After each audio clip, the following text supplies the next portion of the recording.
Viewers, நீங்கள் பார்த்து கொண்டே இருப்பது மிஸ்டர் தமிழ் யூடியூப் சேனல். இந்த வீடியோவில் நம்ம என்ன பற்றி பார்க்க போகிறோம்னா, ராக்கெட் அடுப்பு எப்படி செய்கிறது. வெறும் 16 செங்கலை வச்சு நம்ம சாதா விறகடுப்பில் நிறைய நேரம் டைம் எடுக்கும். அதுவும் இல்லாமல் நிறையா பொல்யூஷன் வரும். இந்த ராக்கெட் அடுப்பில் கம்மியாக பொல்யூஷன் வரும்.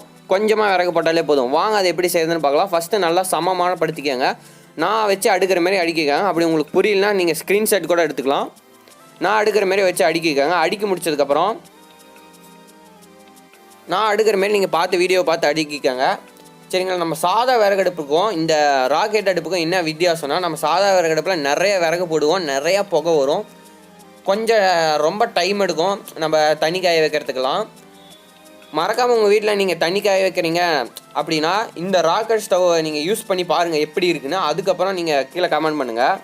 இதில் ரொம்ப டைமெல்லாம் எடுக்காது. கொஞ்ச நேரத்தில் நம்ம கொடுக்குற ஃபியூவலுக்கு அப்படியே எல்லாமே எரிஞ்சிடும். நம்ம சாதா விறகடுப்பில் நிறையா திப்பியாக இருக்கும். அதான் நம்ம சேனலுக்கு நீங்கள் புதுசாக வந்தீங்கன்னா மறக்காமல் கீழே இருக்கும் ரெட் கலர் சப்ஸ்கிரைப் பண்ணலாம் கிளிக் பண்ணிவிட்டு பக்கத்தில் இருக்கும் பெல்லை கிளிக் பண்ணுங்கள். இந்த வீடியோ பிடிச்சோன்னா லைக் பண்ணுங்கள்.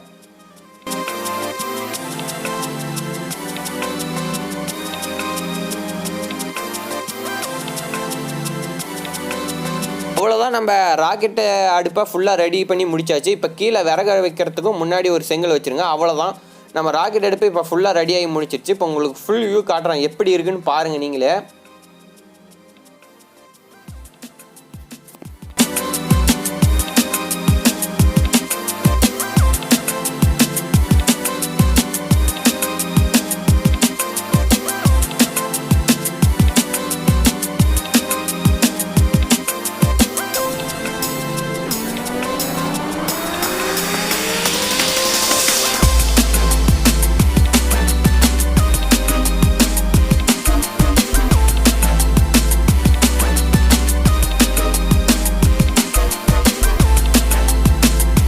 இதுக்கப்புறம் நம்ம ஸ்டவ்வில் நம்ம யூஸ் பண்ணும்போது வீட்டில் யூஸ் பண்ண அடுப்பில் மேலே ஒரு கம்பியாட்டம் இருக்கும் பாருங்கள். நான் வச்சுருக்கேன்ல, அது நீங்கள் எடுத்து வச்சுக்கோங்க. உங்கள் பழைய அடுப்புலேருந்து எடுத்து வச்சுக்கோங்க. சரிங்களா? அவ்வளோதான், நம்ம ராக்கெட் அடுப்பு ஃபுல் அண்ட் ஃபுல் ரெடியாகி முடிச்சிருச்சு. இப்போ நம்ம விறகு வச்சு பேர்ன் பண்ணி பார்க்கலாம் எப்படி பேர்ன் ஆகுதுன்னு. செம்மையாக பேர்ன் ஆகுது ஃப்ரெண்ட்ஸ். மறக்காமல் உங்கள் வீட்டில் நீங்கள் ட்ரை பண்ணிவிட்டு கீழே இருக்கும் கமெண்ட் செக்ஷனில் கமெண்ட் பண்ணிடுங்க. நான் நினச்சி கூட பார்க்கல இப்படி பேர்ன் ஆகுன்னு. சரிங்களா? செம்மையாக பேர்ன் ஆகுது. நான் கொஞ்சம் விறகு தான் போட்டிருக்கேன், கொஞ்சம் விறகுலேயே இப்படி பேர்ன் ஆகுது. சரிங்களா? நம்ம இதில் தோசைக்கல்லை வச்சு ஆம்லேட் சுட்டு பார்க்கலாம் எப்படி இருக்குன்னு. நான் இப்போ தோசைக்கல்லை வச்சுட்டேன். கொஞ்சம் நேரம் டைம் எடுக்கட்டும். கொஞ்சம் தோசைக்கல் ஹீட் ஆனதுக்கப்புறம் நம்ம ஆம்லேட் போட்டு பார்க்கலாம் எப்படி இருக்குன்னு. கொஞ்சம் நேரத்தில் பேர்ன் ஆகுதா எப்படி ஆகுதுன்னு.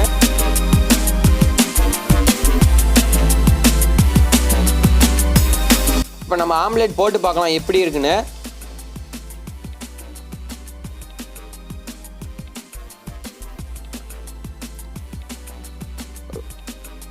ரொம்ப குயிக்காகவே வெந்துடுது. சரிங்களா? ரொம்ப குயிக்காகவே வெந்துருச்சு. நம்ம இப்போ திருப்பி போட்டேன், ரொம்ப குயிக்காகவே வெந்திருக்கு. செமையாக தான் இருக்குது. சரிங்களா? மறக்காமல் இது உங்கள் வீட்டில் ட்ரை பண்ணி பாருங்கள். இதில் என்ன இருக்குன்னா, நம்ம சாதா அடுப்போட இந்த அடுப்பில் இப்போ பாருங்கள், நம்ம ஆம்லேட் பண்ணி முடிச்சாச்சு. இப்போ நான் தோசைக்கல்லை எடுத்துகிட்டு உங்களுக்கு எப்படி ஃபயர் ஆகிட்டே இருக்குது அதே விறகு தான் வச்சுருக்கேன், எப்படி ஃபயர் ஆகுதுன்னு காட்டுறேன். சாதா விறகடுப்புக்கும் இந்த ராக்கெட் ஸ்டவ்வுக்கும் என்ன வித்தியாசம்னா, நம்ம சாதா அடுப்பில் பியூர் ஏர் கிடைக்கிறதுக்கு ரொம்ப டைம் எடுக்கும். இந்த ராக்கெட் அடுப்பில் ரொம்ப சீக்கிரமாக பியூர் ஏர் கிடச்சிரும். அதனால தான் இது ரொம்ப பேர்ன் ஆகிட்டே இருக்குது. கொஞ்சம் விறகு கொடுத்தாலும் ரொம்ப சீக்கிரமாக பேர்ன் ஆகிரும். நம்ம சாதா விறகடுப்பில் ஏன்னா நம்ம போடுற விறகு சீக்கிரமாக எரியாது. அப்படி எரியலனாலும் அப்படியே கருப்பு கலரில் திப்பியாக இருக்கும். இந்த விறகடுப்பில் அப்படியே எல்லாமே எரிஞ்சிடும். நம்ம கொடுக்குற ஃபியூவல் எல்லாமே சீக்கிரமாக எரிஞ்சிடும்.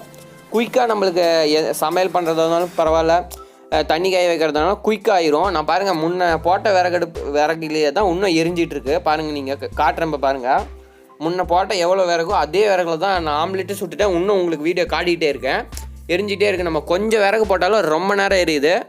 நம்ம சாதா விறகடுப்பில் நிறைய விறகு போடணும், ரொம்ப டைம் எடுக்கும்.